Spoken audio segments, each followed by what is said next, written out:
दोस्तों नमस्कार। लोकसभा चुनाव के लिए सत्ता पक्ष और विपक्ष ने तैयारियां कर ली हैं, कमर कस ली है। एक तरह से बिगुल फूंका जा चुका है। शतरंज की तरह दोनों ही दल बिसात बिछाने में लगे हुए हैं। विपक्ष इस बार पहले की तरह कमजोर नहीं है, बहुत एकजुट दिखाई पड़ रहा है। तमाम उन संदेहों और भ्रमों के बावजूद जो गोदी मीडिया पर चलाए जा रहे हैं या बीजेपी के द्वारा जिन्हें प्रचारित किया जा रहा है। नीतीश कुमार ने जिस पहल को शुरू किया था वो अरविंद केजरीवाल, अखिलेश यादव, ममता बनर्जी सबको एक साथ लाने में कामयाब हुए।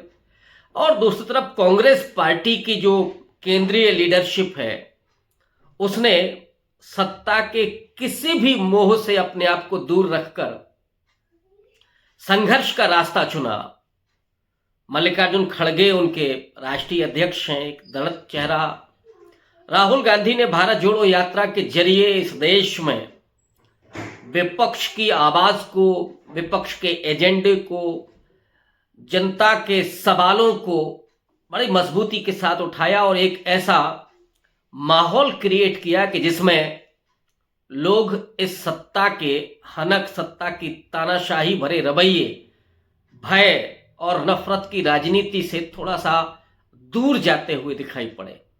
और इसीलिए उम्मीद भी बन रही है। और इन उम्मीदों को पंख तो तब लग रहे हैं जब विपक्ष तमाम संदेहों और भ्रमों के बावजूद एकजुट दिख रहा है। गोदी मीडिया ने, भारतीय जनता पार्टी ने, आईटी सेल ने नीतीश कुमार को लेकर के कितना भ्रम पैदा किया। जनता दल यूनाइटेड के अब वो राष्ट्रीय अध्यक्ष हो चुके हैं। कल जो वर्चुअल मीटिंग होनी है उसमें संभवतः उन्हें कन्वीनर का पद भी मिलने वाला है। और इधर उनके चुनाव की भी चर्चा हो रही है कि वो उत्तर प्रदेश से हो सकता है कि फूलपुर से चुनाव लड़े। इंडिया अलायंस की पिछली बैठक में तो यहां तक चर्चा हुई थी कि नीतीश कुमार को या प्रियंका गांधी को नरेंद्र मोदी के खिलाफ चुनाव लड़ना चाहिए बनारस से। ये वो खबर है जिसने नरेंद्र मोदी को क्या परेशानी में डाल दिया है, क्या वो सकते में आ गए हैं। हालांकि ये कहना तो थोड़ा मुश्किल है कि नरेंद्र मोदी बनारस में कमजोर हो सकते हैं। डेफिनेटली वो प्रधानमंत्री हैं और जब वो चुनाव लड़ते हैं तो गुजरात से लेकर के और महाराष्ट्र तक से लोग उनके कैंपेन के लिए आते हैं। आरएसएस पूरा लगा होगा और खुद नरेंद्र मोदी की अपनी जो भारतीय जनता पार्टी की जो विंग है वो पूरा काम करेगी। तो ये तो कहना दुरुस्त नहीं है कि बनारस सीट फंस जाएगी। हाँ, ये जरूर है कि थोड़ा मुश्किल हो सकता है। माने जितनी लंबी जीत नरेंद्र मोदी को चाहिए, अगर वो जीत छोटी हो जाए तो ऑब्वियस है कि उनका जो किरदार है, जिस तरह की ब्रांडिंग नरेंद्र मोदी की गई है, वो ब्रांड कमजोर पड़ेगा। और इसलिए नरेंद्र मोदी ये नहीं चाहते। ओम प्रकाश राजभर को भी इसीलिए पार्टी में शामिल किया गया, उन तमाम अपशब्दों के बावजूद जो ओपी राजभर ने बार बार बोले हैं। संजय निषाद की भी घुड़कियों को सहन किया गया भारतीय जनता पार्टी ने, क्योंकि बनारस में निषाद वोटों की भी जरूरत है, ओपी राजभर और संजय ने और चौहान वोट की भी जरूरत है, यानी अति पिछड़ा की भी जरूरत है। तो नरेंद्र मोदी बनारस से चुनाव क्या फिर से लड़ेंगे या कुछ और स्ट्रेटजी बन रही है? दरअसल जो खबरें आ रही हैं कि नरेंद्र मोदी इंडिया अलायंस की स्ट्रेटजी में ही कुछ पलीता लगाने के मूड में है। यानी नीतीश या प्रियंका गांधी अगर बनारस से चुनाव लड़ती हैं तो नरेंद्र मोदी वहां से क्विट करते हुए दिखाई पड़ रहे हैं। ऐसी चर्चा है राजनीतिक गलियारों में कि नरेंद्र मोदी अब बनारस की जगह कहीं और से चुनाव लड़ सकते हैं। एक चर्चा तो यह भी है कि वो दक्षिण भारत की किसी सीट से चुनाव लड़ेंगे। तो 2 सीटों से चुनाव लड़ने का तो खैर वो परंपरा ही हो गई है एक तरह से। लेकिन महत्वपूर्ण यह है कि उत्तर प्रदेश में अगर वो बनारस की सीट को छोड़ते हैं तो कहां जाएंगे और क्यों जाएंगे। इधर के अगर आप 15 दिन को देखें तो जिस तरह से राम मंदिर का मुद्दा सिर चढ़ करके बोल रहा है, और भारतीय जनता पार्टी आरएसएस इसी हिंदुत्व के राम मुद्दे पर ही वो चुनाव मैदान में जाना चाहती है। खुद नरेंद्र मोदी ने इसके लिए रणनीति पूरी बना ली है। वो तीसरी बार प्रधानमंत्री की जुगत में है इस मंदिर के सहारे। इसलिए जब 24 जनवरी को राम मंदिर के उद्घाटन में वो पहुंचेंगे, उसके पहले अभी वो एक रोड शो अयोध्या में कर चुके हैं। जो इंटरनेशनल एयरपोर्ट बना अयोध्या में राम के नाम पर, उसे उन्होंने बदल करके वाल्मीकि के नाम पर महर्षि वाल्मीकि इंटरनेशनल एयरपोर्ट करवा दिया। खुद वो जब पहुंचे थे तो नीला गमछा था, और वो 2 घरों में भी गए। एक तो धनीराम मांझी के घर गए सुबह चाय पीने, और फिर वो मीरा के यहां भी गए, जहां उन्होंने गैस के बारे में बात की, आवास के बारे में बात की। तो एक तरह से दलितों को लेकर के लगातार मोदी के ध्यान में कुछ चीजें हैं, और वो उनके आउटरीच पर काम करना चाहते हैं, कर रहे हैं। आखिर वो प्रधानमंत्री जो लंबे समय तक अयोध्या नहीं जाते हैं, अचानक अयोध्या के दौरे क्यों बढ़ गए उनके। इधर जो रोड शो हुआ, जो पूरा दिन का अयोध्या का दौरा हुआ, क्या वो कुछ और संकेत कर रहा है।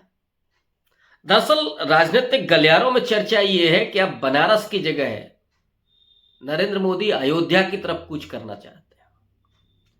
अयोध्या से वो चुनाव लड़ेंगे, और उसके कुछ कारण हैं। कारण ये है कि नीतीश कुमार की पार्टी जो संकेत दे रही है कि नीतीश कुमार उत्तर प्रदेश में फूलपुर से चुनाव लड़ सकते हैं, और फूलपुर अयोध्या से नजदीक आप कह सकते हैं, इलाहाबाद के पास की जगह है वो। बनारस वो जगह है कि जहां पर गंगा ने बुलाया था मोदी जी को। नीतीश कुमार इलाहाबाद के उस फूलपुर से होंगे जहां संगम है गंगा, यमुना और सरस्वती का। तो गंगा की जगह 3 नदियों के किनारे से वो लड़ सकते हैं, माने फूलपुर से चुनाव लड़ सकते हैं। लेकिन उससे ज्यादा महत्वपूर्ण वो है कि नीतीश कुमार कुर्मी बरादरी से आते हैं, और उत्तर प्रदेश में 6 से 7% कुर्मी है। ये कुर्मी बेल्ट जो इलाहाबाद के इर्द गिर्द चारों तरफ है, उसका प्रभाव अयोध्या से लेकर के लखनऊ तक दिखाई पड़ता है। और नीतीश कुमार जब फूलपुर से चुनाव लड़ेंगे तो जाहिर तौर पर इन सीटों पर जो कुर्मी वोटर है वो नीतीश कुमार के साथ, यानी विपक्ष के साथ, इंडिया अलायंस के पक्ष में खड़ा होगा। तो पहला कारण तो यह है कि नरेंद्र मोदी बनारस से अयोध्या इसलिए शिफ्ट करना चाहते हैं कि एक तो वो नीतीश कुमार के उस जो प्रभाव है उसको कुछ कम करने की कोशिश में होंगे। दूसरा एक सबसे बड़ा कारण है वो है कि नरेंद्र मोदी आज भी हिंदुत्व का सबसे बड़ा ब्रांड बने रहना चाहते हैं, और राम मंदिर का पूरा श्रेय वो खुद लेना चाहते हैं। उनकी चुनौती के रूप में जो लखनऊ में बैठे हैं, जिनकी आवाजाही गोरखपुर है, एक मंदिर के महंत हैं, एक मठ के महंत हैं, योगी आदित्यनाथ जो उत्तर प्रदेश के मुख्यमंत्री हैं, वो कहीं श्रेय न ले जाएं। सुनने में तो ये भी आ रहा था कि योगी आदित्यनाथ अयोध्या से चुनाव, पिछले विधानसभा चुनाव में ही बात हो रही थी, लेकिन वो वहां से नहीं चुनाव लड़ते हैं। तो योगी आदित्यनाथ की जो चुनौती देख रहे हैं नरेंद्र मोदी आने वाले भविष्य में, या वो चुनौती तो अमित शाह के लिए ज्यादा है। ऑब्वियस है कि अमित शाह नरेंद्र मोदी के नजदीक हैं, गुजराती भाई हैं, तो वो अमित शाह को बढ़ाना चाहेंगे। ऐसे में योगी आदित्यनाथ को बराबर चेक करते रहना ये जरूरी है। अभी अयोध्या में जो पूरा रोड शो हुआ, इस दरमियान भी केशव प्रसाद मौर्य को बाकायदा संकेत दे करके भेजा गया था कि आप संभालिए। योगी आदित्यनाथ से ज्यादा वहां पर केशव प्रसाद मौर्य अपनी भूमिका निभा रहे थे। तो जाहिर तौर पर जो चुनौती, या जो हिंदुत्व का बड़ा ब्रांड हो सकते हैं योगी आदित्यनाथ, उनको पहले ही थोड़ा कमजोर कर दिया जाए और उससे भी बड़ा ब्रांड नरेंद्र मोदी बने रहें। ये अयोध्या से चुनाव नरेंद्र मोदी लड़ेंगे तो ये वो अपने आप को स्थापित करेंगे। एक और बड़ा कारण है, वो है पूरा उत्तर प्रदेश का। उत्तर प्रदेश में 80 लोकसभा की सीटें हैं और ये कहा जाता है कि जो लखनऊ जीतता है वही दिल्ली भी जीतता है। और राम मंदिर का मुद्दा केंद्रीय होने जा रहा है और उसी अयोध्या से अगर नरेंद्र मोदी चुनाव लड़ते हैं तो जाहिर तौर पर उसकी धमक, उसका प्रभाव समूचे उत्तर प्रदेश में होगा, उत्तर भारत में होगा। उत्तर प्रदेश की 80 सीटों पर वो प्रभाव डालना चाहेंगे, इसलिए भी वो वहां से चुनाव लड़ सकते हैं। और जो अयोध्या के साधु संत हैं उनका वो आशीर्वाद कहें या उनका समर्थन नरेंद्र मोदी हासिल करते रहना चाहते हैं। ये स्ट्रेटजी है, इसलिए ये चर्चा आम हो रही है कि वो बनारस छोड़ करके इस बार अयोध्या से चुनाव लड़ेंगे। लेकिन नरेंद्र मोदी के बारे में कुछ भी कहना थोड़ा कठिन होता है। उनकी क्या स्ट्रेटजी होगी ये तो आने वाला वक्त बताएगा, लेकिन अभी तक की खबरें तो यही हैं कि मोदी बनारस की जगह अयोध्या से चुनाव लड़ेंगे। बहुत शुक्रिया, धन्यवाद।